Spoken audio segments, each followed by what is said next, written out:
CEO Paul, ano ang mga naging sakripisyo mo para marating mo kung ano ka ngayon? In my 44 years of existence, of course, hindi ko naman sinasabi na very successful na ako and mayaman na ako, which is not. Pero if I compare myself kung ano ko noon at ano ko ngayon, malayo na rin naman yung aking narating or aming narating ng family ko. First, ang isa sa mga pinanghahawakan ko ay yung nakalagay sa Matthew 6:33. So, Matthew 6:33, ang sabi doon, seek ye first the kingdom of God and everything else will be added unto you. Napaka significant sa akin ng Bible thought na yan or Bible verse kasi dyan ako nagsimula nung ako ay bata pa, nung ako ay mag-join or maging member ng MCGI. Doon ko kasi na-realize na wala naman tayong anuman nung tayo ay pumunta rito or tayo ay mag-exist dito sa mundo. So, lahat ng bagay na magkakaroon tayo ay galing sa taas. At yun ang pinanghahawakan ko.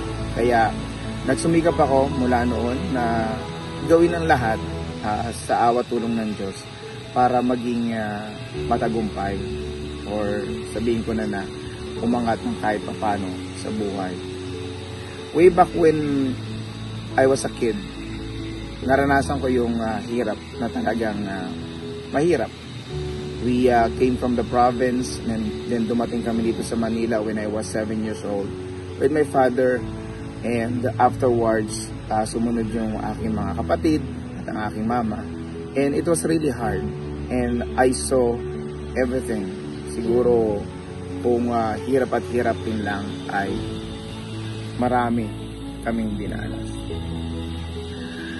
At marami akong sinacrifice when I started my employment journey while I was in college. I've been service crew for so many years until I graduated. So dun pa lang, yung mga sakripisyo ko noon ay sakripisyo na hindi karaniwang ginagawa ng mga normal na kabataan. So, nagtatrabaho sa araw or nagtatrabaho sa gabi, nag-aaral sa araw, or vice versa. Along the way, isa pa sa mga sakripisyo ko sa buhay na masasabi ko is yung I gave up some of my personal dreams sa buhay para lang i-pursue yung iba pang bagay na alam ko na makakatulong sa akin, sa pamilya ko at sa marami ring tao. Way back, I wanted to go to Canada for myself. I wanted to go there, to work, to establish a family there. Pero may ibang way or may ibang path na binigay sa akin, which is yung magkapamilya nga. And somehow, yun na rin yung pinurso ko since family is priority. So, isa yon sa mga sakripisyo natin. Bilang father, bilang husband, we need to sacrifice all the things na para sa sarili natin, para sa family natin. I don't want to elaborate those kasi marami talaga. As in, syempre, focus sa family, focus sa trabaho para maging maayos na provider. And on a personal note, when it comes to business naman, which is yun yung naging path ng family ko. Naging path ko para medyo makahon out of the employment.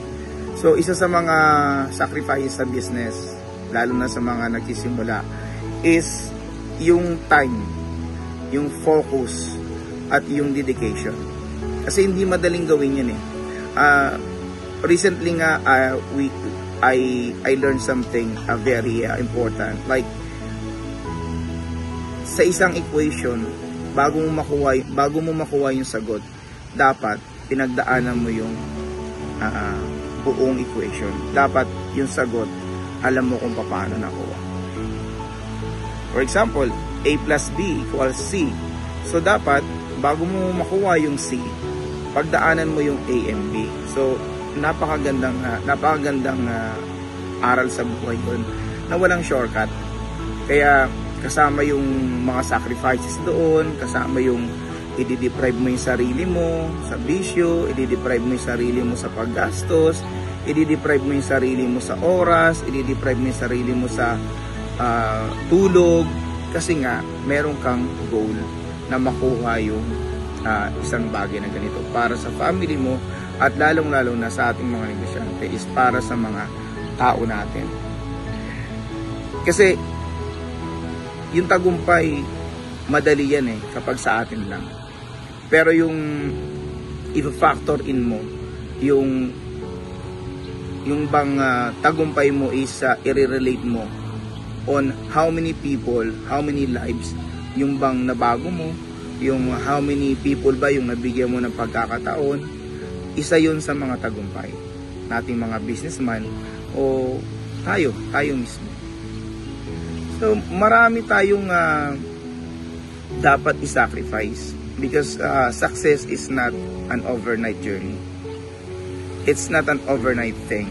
That's why it's called the success journey, because it continues, and along the way marami kang isa-sacrifice na gusto mo para lang makuha mo yung pinaka gusto mo para sa mga taong nasakupan mo, para sa family mo, at syempre for yourself.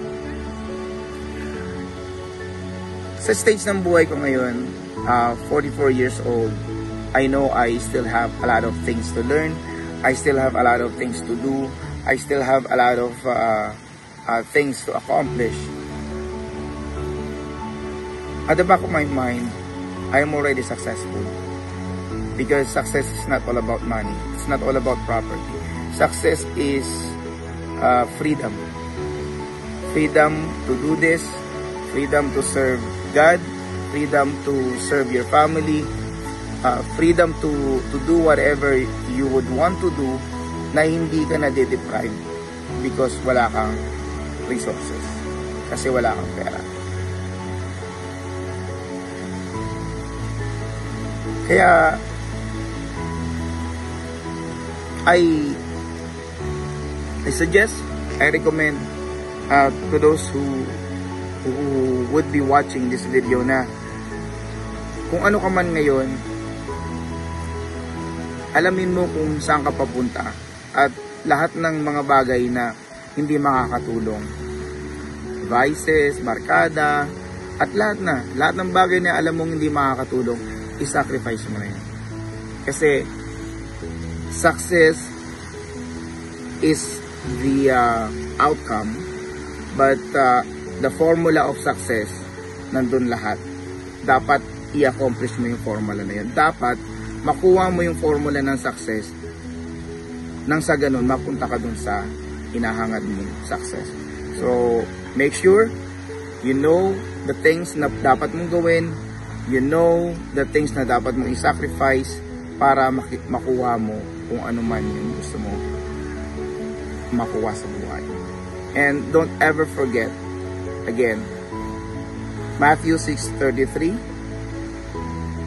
seek ye first the kingdom of God, and everything else will be added unto you. Bottom line, nasa kamay natin kung paano natin babaguhin yung buhay natin. As I always said, success is a choice. So choose success.